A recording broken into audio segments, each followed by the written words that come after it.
Federal Hall.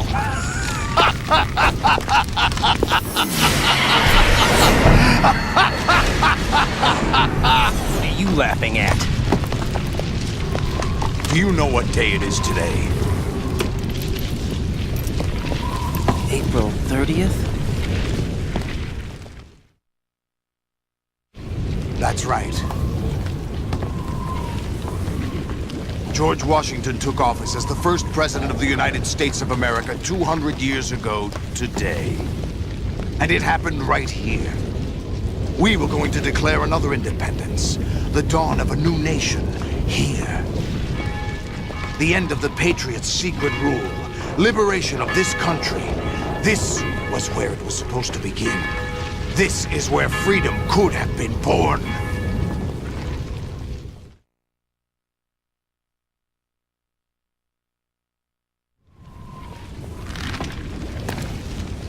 All you want is power at any cost.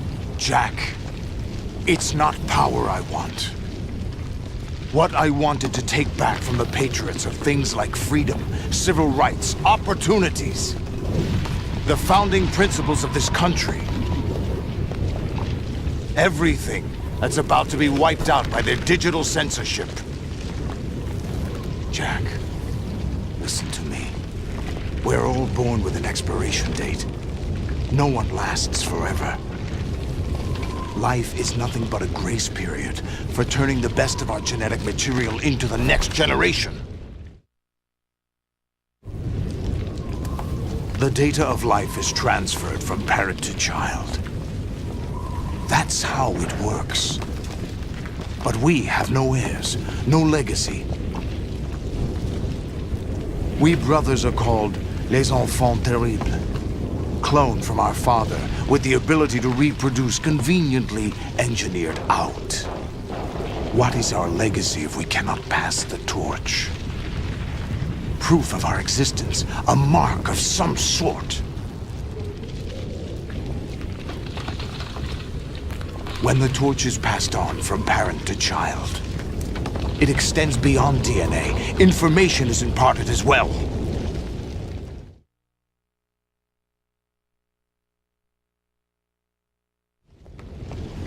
All I want is to be remembered by other people, by history. The Patriots are trying to protect their power, their own interests, by controlling the digital flow of information. I want my memory, my existence to remain. Unlike an intron of history, I will be remembered as an exon. That will be my legacy, my mark in history. But the Patriots would deny us even that. I will triumph over the Patriots and liberate us all, and we will become the Sons of Liberty!